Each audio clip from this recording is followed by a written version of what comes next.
Somo letu mchana wa leo nimelipatia kichwa kisemacho unapoona njia ya kutoka, toka. Unapoona njia ya kutoka, fanya nini? Unapoona njia ya kutoka, fanya nini? Toka. Unajua pale katika nyumba zetu tumetengeneza njia za kuingilia na za kufanya nini? Za kutoka. Ukija pale nyumbani kwangu utakuta kwamba kuna njia ngapi? Mbili. Na kuna moja ambayo tunaitumia kuingilia, na kuna moja ambayo tunaitumia kufanya nini? Kutokea. Sasa somo letu mchana wa leo linasema unapoona njia ya kutoka, toka. Tumesomewa katika neno la Mungu fungu letu kuu katika kitabu kile cha Wakorinto wa kwanza sura ile ya 10 kuanzia fungu lile la 13. Lakini nitatamani tusome tena fungu hilo kuanzia fungu la 11. Wakorinto wa kwanza sura ile ya 10 kuanzia fungu la 11.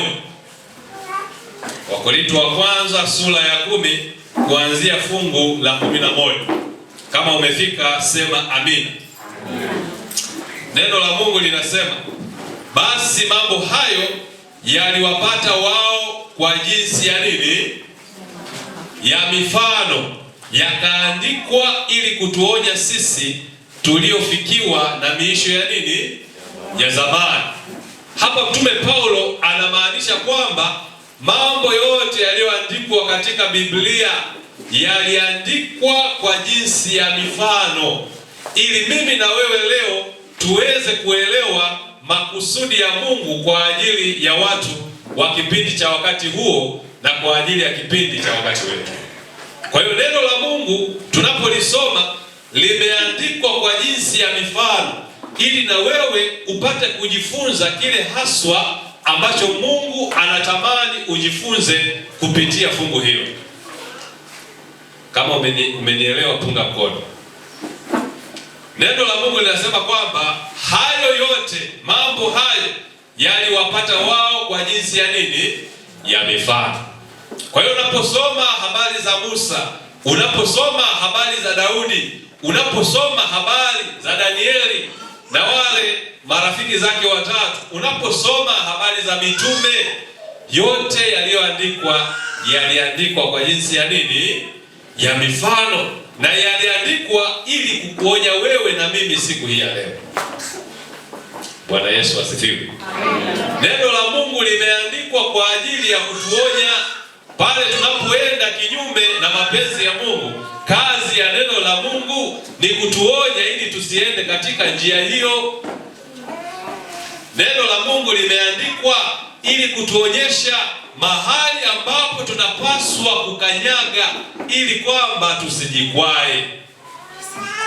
Nasema kwamba yote yaliyoandikwa yaliwapata wao kwa jinsi ya mifano, yakaandikwa ili kutuonya sisi tuliofikiriwa na miisho ya zamani. Fungu la 12. Kwa hiyo anayejidhania kuwa amesimama na angalie asianguke. Yaani wewe kama unahisi umesimama katika imani, kuwa makini. Anasema jiangalie usije ukafanya nini? Usianguke. Maana wengi wetu tunadhani kwamba tumesimama na kumbe tumefanya nini? Tumeanguka. Anasema yeyote anayejidhani kwamba amesimama katika neno la Mungu, basi sharti ajiangalie ili asianguke katika mitego ya yule mwovu. Na fungu la 13, fungu ambalo tunalifahamu na tumelisoma sana, na ndilo fungu letu kuu siku ya leo, linasema kwamba jaribu halikuwapata ninyi isipokuwa lililo kawaida ya nini? Ya wanadamu. Kuna wengine tuko pamoja. Jaribu halikuwapata ninyi isipokuwa lililo kawaida ya nini? Ya wanadamu, ila Mungu ni nini? Mwaminifu. Mchana wa leo nipende kuambia kwamba yote yanayokupata na kutokea katika maisha ni jinsi ya wanadamu. ni mambo ya kawaida ambayo mwanadamu yoyote lazima yamkute. Ukiona kwamba katika familia yako kuna mgonjwa, tambua kwamba kuna familia nyingi zenye wagonjwa. Ni jinsi ya wanadamu. Hello? Unapoona kwa mwingine leo kuna msiba, kwako kuna msiba leo, tambua kwa mwenzio jana kulikuwa na nini? Na msiba. Baada ya mwanadamu kuanguka dhambini, mambo yote yanayotokea yanatokea kwa sababu ya dhambi ambayo mwanadamu aliitenda. Kwa hiyo ni mambo ya kawaida ambayo yataendelea kutokea mpaka siku Yesu atakaporudi na kukomesha dhambi pamoja na asili ya dhambi. Bwana Yesu asifiwe. Anasema kwamba jaribu linapokupata, tambua kwamba ni la jinsi ya wanadamu, lililo la kawaida. Mungu hawezi akaruhusu jaribu ambalo liko juu ya uwezo wako. Hello? Mungu hawezi akaruhusu jaribu akitambua kwamba hili jaribu linazidi kipimo cha uwezo wako. Mungu anaruhusu jaribu akitambua kwamba lile jaribu una uwezo wa kulimudu endapo utamtegemea yeye. Mungu anaruhusu jaribu akitambua kwamba endapo huyu mwanangu atajisogeza karibu na mimi, nitampatia nguvu ya kukabiliana na jaribu hili na mwisho atakuwa mshindi. Neno la Mungu linasema kwamba jaribu halikuwapata ninyi isipokuwa lilo nini? La kawaida. Kwa hiyo unapopitia vipindi mbalimbali katika maisha yako, unapaswa umshukuru Mungu, ujinyenyekeze, kwa sababu Mungu tayari ameshaweka mpango kwa ajili ya wewe kukabiliana na jaribu hilo. Na hiyo kuna wengine ambao tukikabiliana na jaribu au changamoto yoyote, jambo la kwanza tunalolifanya ni kumlaumu Mungu. Tunasema, wewe Mungu haupo na mimi, Mungu umeniacha, Mungu haunipendi, Mungu nimekukosea nini? Tambua kwamba Mungu anaporuhusu jaribu tayari ameshatambua kwamba endapo utamtegemea atakufanya kuwa mshindi dhidi ya jaribu hilo. Tume anaendelea kwa kusema, Tume Paulo anasema, ila Mungu ni nini? Mwaminifu. Mungu ni mwaminifu ambaye hata waacha mjaribiwe kupita nini? Mwezavyo. Mungu hata ruhusu ujaribiwe kupita kipimo ambacho unaweza ukakabiliana na hilo jaribu ama hiyo changamoto. Unapopitia vipindi vigumu, unapokuwa mgonjwa, unapopitia msukosuko katika mambo ya kiuchumi, Mungu anatambua kwamba una uwezo wa kukabiliana na hilo jaribu.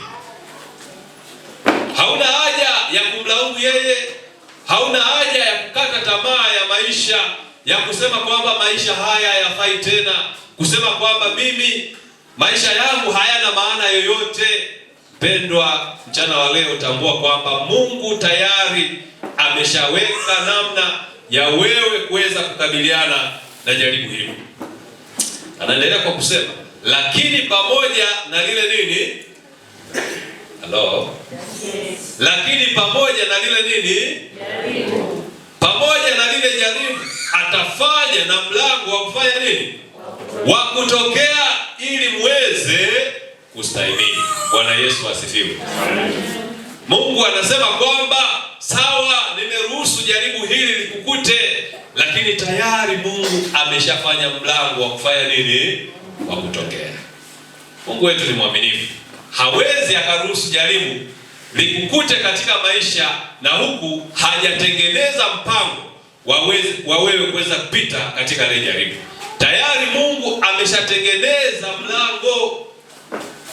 Somo letu mchana wa leo linasema, unapoona njia ya kutokea, toka. Hello? Yes. Mungu ameshatengeneza njia ya kutokea. Mungu ameshaweka mlango. Kilichobaki kwako na kwangu ni kupiga hatua na kutoka katika eneo hilo.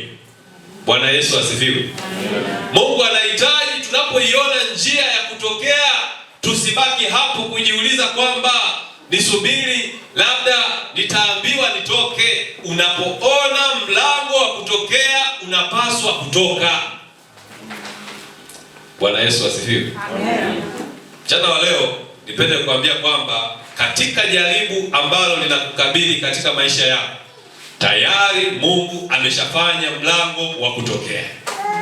Katika changamoto inayoonekana nzito, kuibeba imekuwa ni changamoto, umekuwa ukimwomba Mungu bado inakusumbua, tambua Mungu ameshafanya mlango wa kutokea.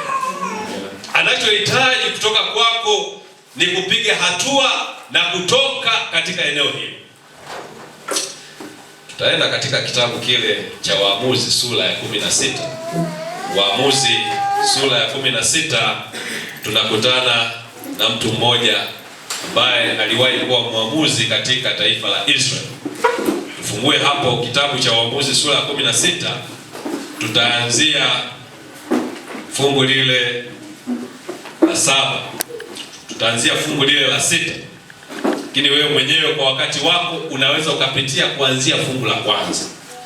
Ukianza katika sura hiyo ya Waamuzi sura ya 16, unakutana na Samsoni ambaye Mungu alimfanya kuwa mnadhiri wake, akampatia jukumu la kuweza kuwaokoa wana wa Israeli dhidi ya vifungo vya Wafilisti. Mungu akampatia Samsoni nguvu nyingi za kupigana na Wafilisti ili awaokoe wana wa Israeli kutoka katika vifungo vya Wafilisti.